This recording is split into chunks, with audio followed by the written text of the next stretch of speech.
Hi, I'm Guy Dyas. I'm the production designer on the X-Men 2.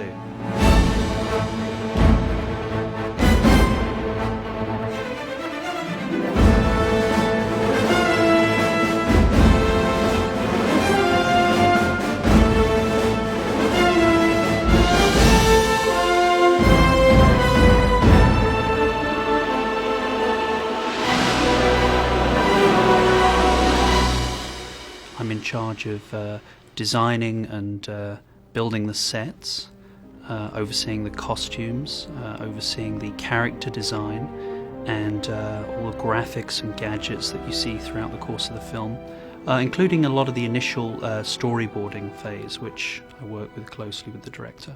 When you start designing a film like this, which is obviously a sequel, you have to pay some respect to the designs that have gone before. Obviously, in the first film, it would be sort of foolish to deviate from that. I think it's a good move to not have that jump in terms of design. So, a lot of the sets that we saw in the first film that reappear are built almost identically. There is an opportunity, however, because of the script and the way it enlarges the world of the X-Men. We go to a lot more places in this film. You can take what was sort of laid down as the foundations and then sort of expand upon it. We're here today at the X-Mansion set at Vancouver Studios, which is a sort of a recreation of the location at Royal Roads where we shot a lot of the scenes. Okay. You miss me, kid? Not really. How are you doing? I'm okay, how are A you? lot of the scenes involve stunts, breakaway walls, secret passages, and things that don't really exist in the architecture. And so it's necessary to almost create an extension of the existing house in which to facilitate all these needs. This is the main stretch of the corridor. At the moment, it's dressed as an upstairs corridor, so we have the blue carpet. To simulate what we have at Royal Roads, we've actually got an inlay of wood here, which is actually printed. This is not real wood. We stop the real wood from here, and this just becomes a printed facade. It would take way too long to create all this in reality, so it works for a quick read on camera. The wood is all painted. None of this varnishing is real. It's all painted to match with Royal Roads so that we don't get a jump as we change from location to the set. Basically, there are 2 or 3 things that happen here. We have a sequence of events where the children are surprised in their beds and attacked and need to escape. So built into the set, we have a number of secret passages. There's one hidden here for an escape scene. So in here, it's a little bit dark, but you can see we've dressed the inside of this with bricks, and actually this is foam that represents the mortar. And this escape route takes some of the kids out of the mansion. And down at this end where they're currently shooting, we have a stunt wall that's been taped off in green, and that's actually where somebody's going, or a couple of guys actually going to come flying through that wall. 3, 2, 1, go. And kids!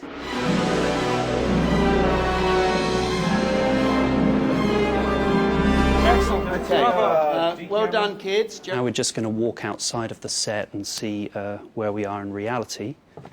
This is one of the stages at the Vancouver Film Studios. This production is much, much bigger than the first one.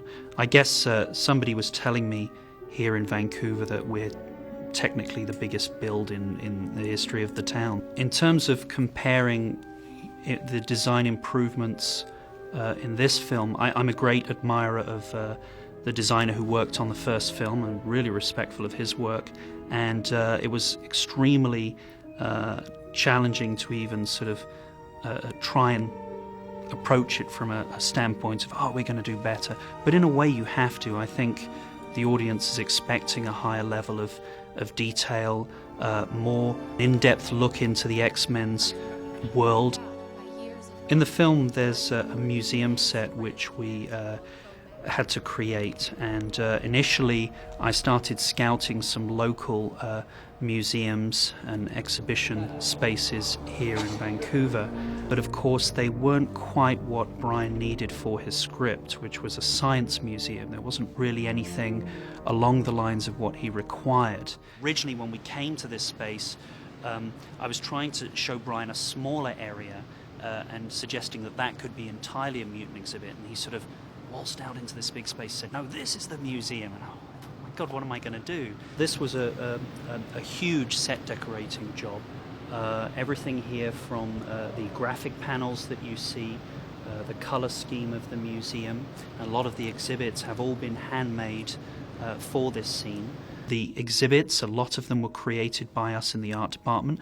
A lot of them were shipped in from Japan and Europe and the United States. So basically a huge collection of artifacts from all over the world, leaving me the task of basically tying it all together with the museum graphics, which I chose a sort of very strong red and yellow motif, so it played nicely off the blue that we see throughout the film. A lot of the large dinosaur bones are here on loan from private collectors or smaller museums. Those dinosaur bones that are actually cast from real dinosaurs, that therefore we reduce the risk of things happening to important artifacts. The idea of getting a woolly mammoth was just fantastic, you know, and then when I told Brian, I'm going to get this woolly mammoth, he said, "Oh, what else can you get? Can you get me a saber-toothed tiger?" So I'll try. You get me a Tyrannosaurus Rex, so I'll try. So it sort of went on like that, and we have quite a few, I think, dinosaurs here because of that. So you just can't beat the flexibility of taking a huge space like this that has nothing in it and then just doing exactly what you want. Something would always be wrong with one of the museums, whether it was personal choices of mine, I didn't like the colour of the pink carpet, or whether it was something that wasn't working for Brian, the architecture was too old perhaps for the scene. This obviously was a winner because the architecture is basically made up of giant X's, so you sort of have that subliminal context as well going on, which is nice. The core of the point of the scene was the mutant exhibit, which is a series of metal frames that hold graphic panels explaining all about mutation in a very sort of fictional way, in order really to sort of frighten the children. But the larger sort of context of this set in the film is really the realization that the mutant children have from the mansion, that they are not accepted in society. They are sort of outcasts, and no matter how hard the teachers try to bring them back into society, there's always these nasty little reminders that they're not actually wanted. It's mind-boggling how many sets we have, and every 2 minutes you're in a new environment. You know, you're finding out a lot more about the individual characters, their personal journeys. You know, they take you just about everywhere you can possibly imagine.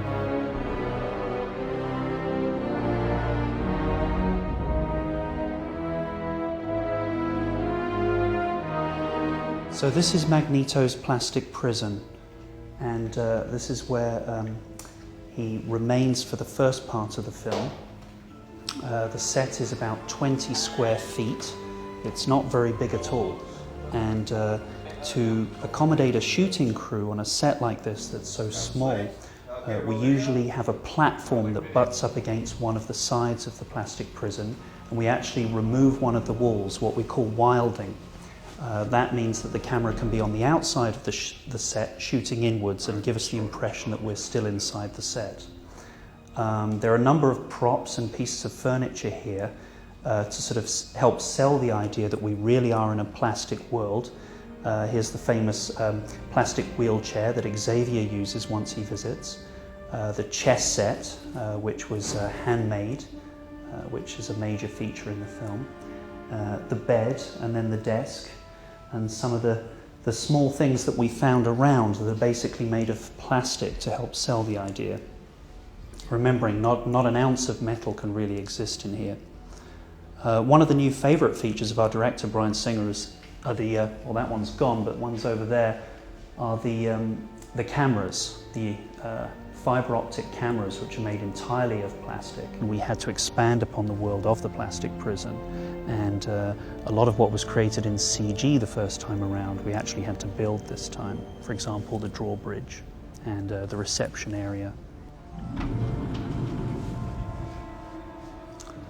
So here we are in the metal detection area, and actually the first unit of photography has just left yesterday, and the set's in quite a state. It's held up quite well.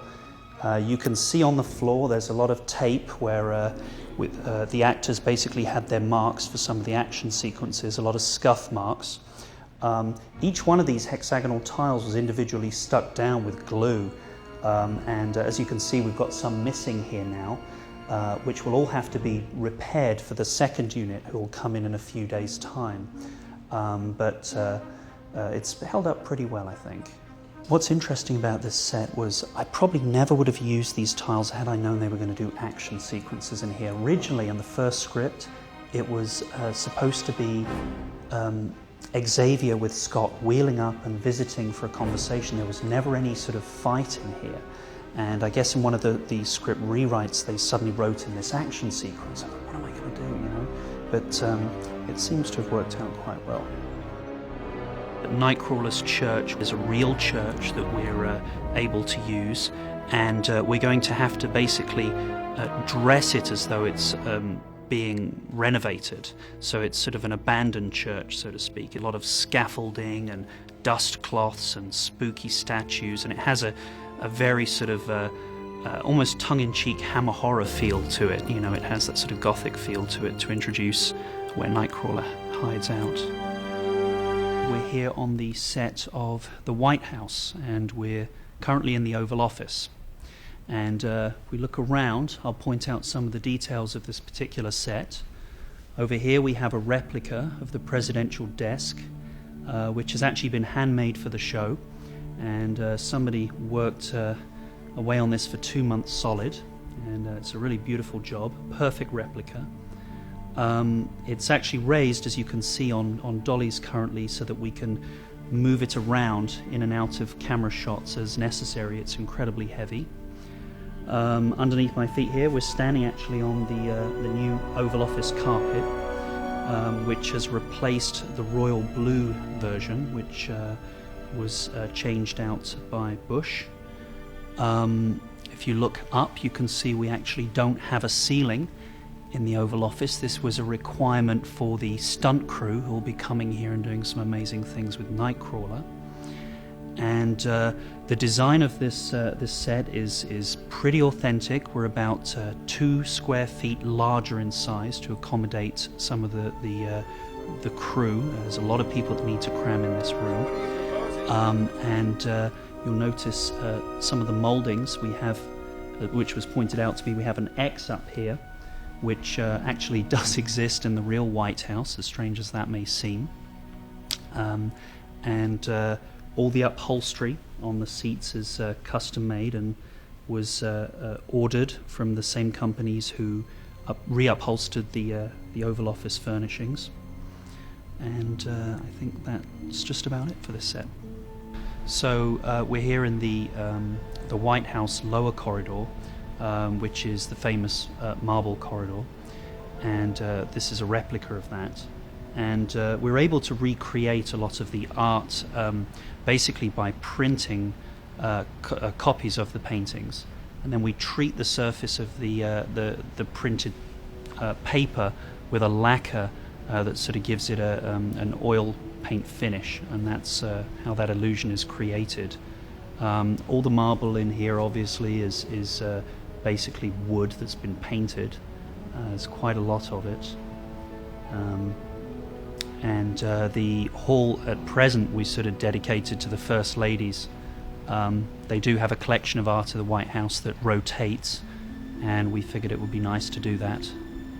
Hello, my name's Bob Snow. I was hired as one of the technical advisors on the movie. I deal with the White House and the Secret Service aspects.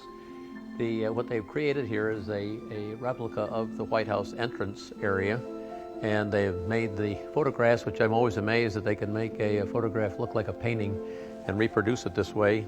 and make it look so much like the real thing.